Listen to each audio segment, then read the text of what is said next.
Now, every once in a while, we get a really cool bike we've never seen before, and this one I've never seen before anyway.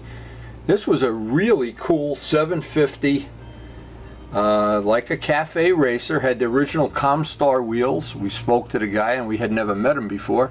Spoke to him for quite a while, and he did all this work himself, and the paint is House of Color.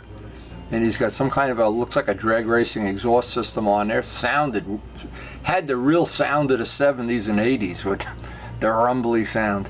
But anyway, with the, he was waiting for the tank emblems to come, the Repro tank emblems. He had tried to restore them, but couldn't get them to where he was happy with them now.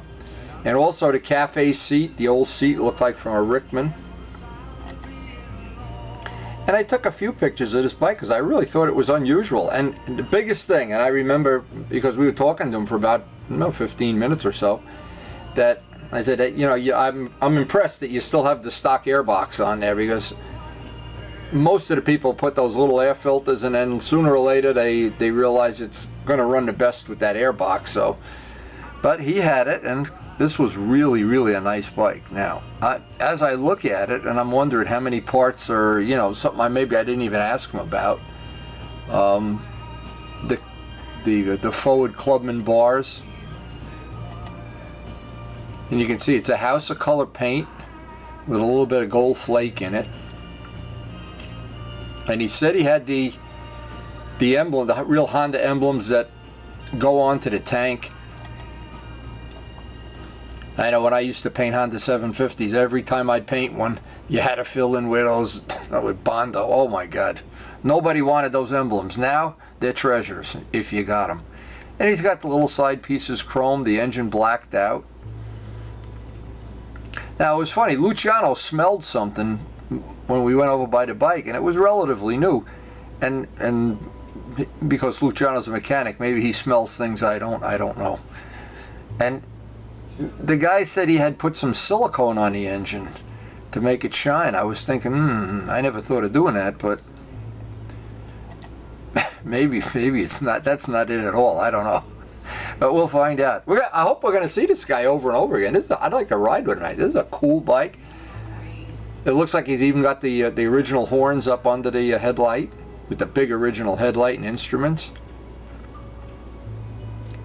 And we were telling him now, you know, not everybody knows this, but when you register a bike for historic plates, you never have to register again. It's free forever. Free. And he had registered it as a regular bike.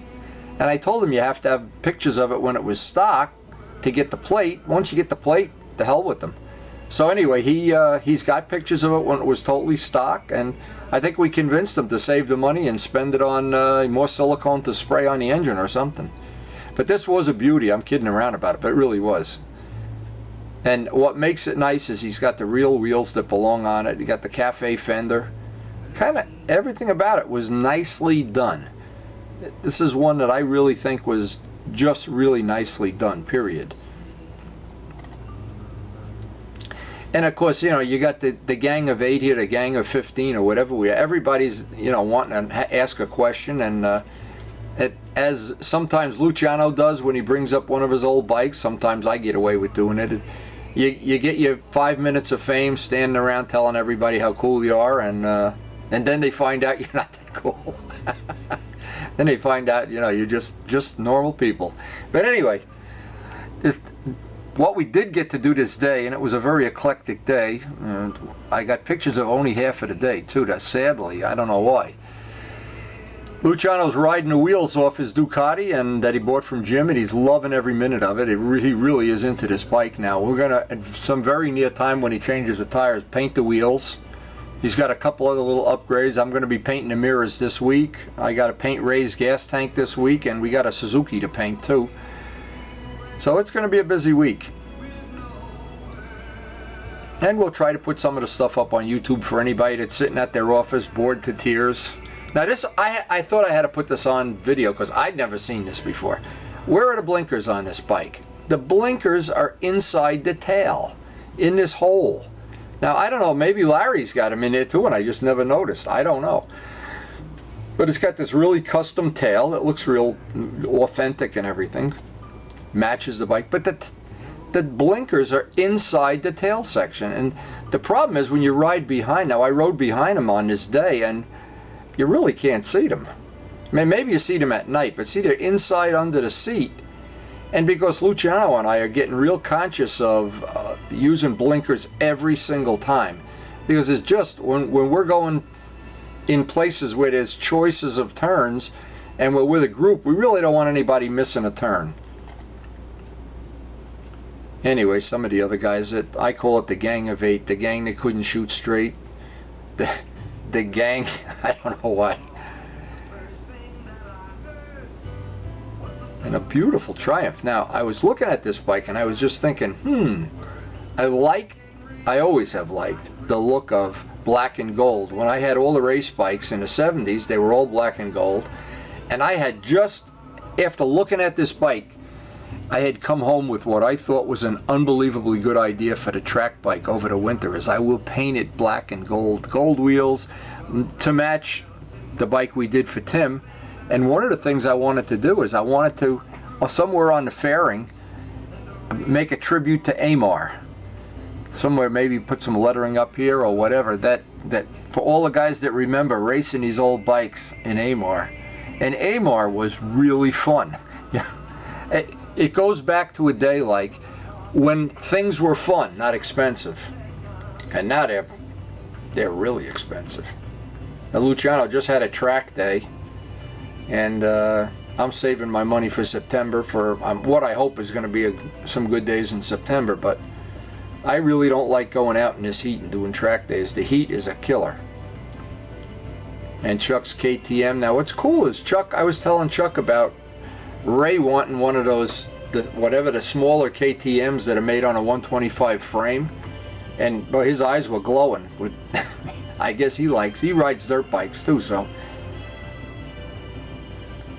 But anyway, just another one of our really, really nice days. Now when we left this day, and we decided we were going to ride up to, pretty much up to what I call the Onion Fields, but it's not really the Onion Fields, north of the Onion Fields, Route 565, nice area to ride.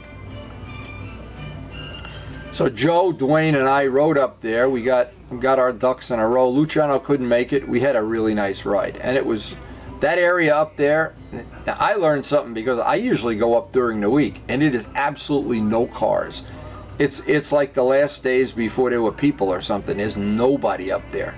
The problem is we went up on a Sunday afternoon, and there were a few cars, more than a few. There were a lot of cars.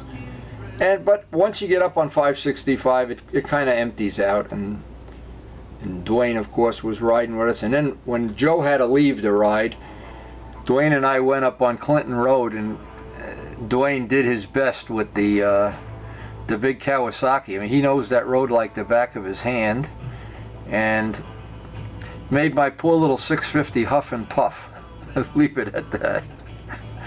Oh my God, but it was a great day. It really was, and there really are no bad days. There's only good days, better days. It's like, you know, when you order something online, you want good, better, best, or whatever. But anyway, we hope Luciano's going to be happy with the mirrors we paint this week. And I hope we're going to get to ride with Larry here, because Larry, Luciano's dying to ride with you and the two Ducatis and see whose is the fastest.